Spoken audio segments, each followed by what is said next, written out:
We've been working with teachers on using annotations to inform their understanding of the achievement standards during the planning phase at the beginning of the semester. So I thought that I would have a go at one way to do this, and I'll talk you through the process that I went through.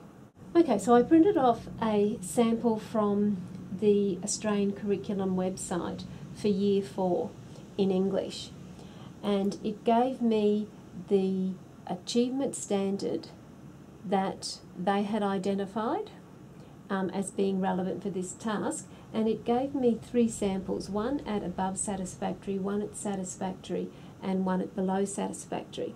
I chose to look at the above satisfactory work sample to start with. Now, first of all, what I did was I looked at the achievement standard and I highlighted the parts that I thought were relevant to this task that I was reading, to the written component. And I identified some of the key words, some of the verbs that they were asking, and also some of the descriptors of the type of writing that they wanted, and some of the aspects of grammar. Although the achievement standard didn't give me all of that information, it only gave me a broad sweep of the information that was expected for that year level. So then I took those key terms from the achievement standard and I put it into this table.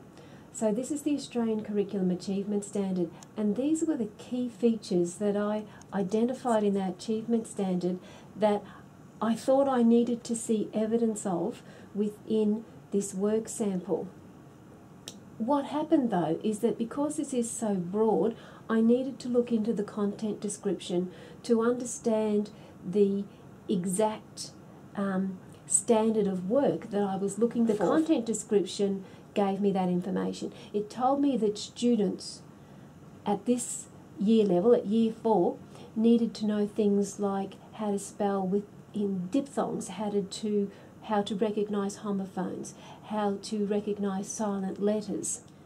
Now, once I had the information from the achievement standard and some more details that I got from the content description, I had to think about what that evidence would look like in the students' work. So I started to make a list of the types of features that I could look for in the writing that would give me evidence of things like cohesion and things like comprehension and literal and inferred comprehension.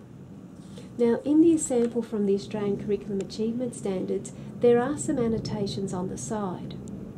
I needed to work out exactly where these annotations were evident in the text. So I've taken a copy of this text and produced my own document. Now, the first thing that I had to do was go through and do correction of some surface features as I read through the text. Once I'd done that, I started looking at the achievement standard and what I had indicated was going to be evidence. So I needed to see where this student had used simple, compound and complex sentence use.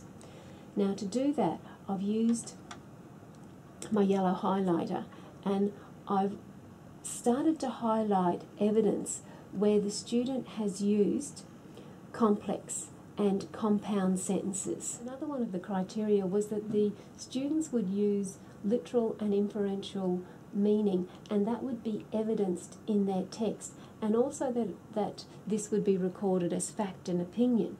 So in reading through, I could see here how the student had used literal comprehension and given her opinion when she's writing. She's got here that Elizabeth had a happy face from time to time.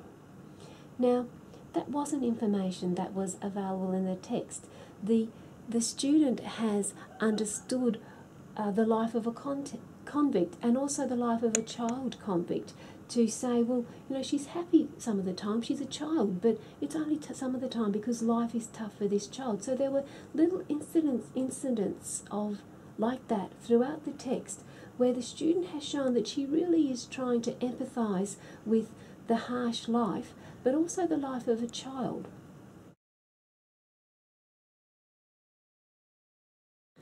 I noted that the achievement standard expected that all of the students in Year 4 would use simple, compound and complex sentences.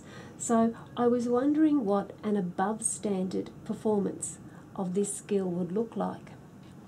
And in reading through this sample, I understood that it was how the student had combined simple, compound and complex sentences so that the description of the character flowed and was logically connected. I noted that sometimes the student connected ideas that perhaps didn't necessarily go together, so that a teaching point would be to look at the purpose of the text and the grouping of ideas, and that could be something that I would use to extend my class when I'm teaching this skill. So 2 things that I noticed were that, one, that it wasn't written in paragraphs, and really there were 2 quite distinct paragraphs here. So that would be a teaching point for this semester, where I teach the students to group ideas in these sorts of informative texts with topic sentences. The other thing that I noted was that quotation marks weren't used, and that we didn't teach this in the unit. However, this could be a teaching point, especially perhaps at this stage of the year for some of my students that need extension. So that's another thing that I noted that I could do when I teach this year.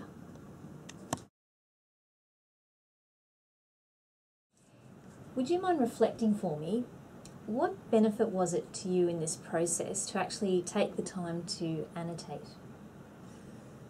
Well, the annotations for me really started clarifying my teaching and the different skills and knowledge that I had to teach my students, but also the differentiation for when I started teaching, because you can see that as I started annotating, these thoughts came to my mind, which is why I was flipping over to the back of the sheet and putting down my teaching points.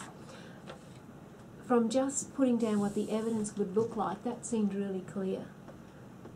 But it actually wasn't until I started this process, because it made me think really deeply about the qualities that I was expecting and what different performance of the skill might look like.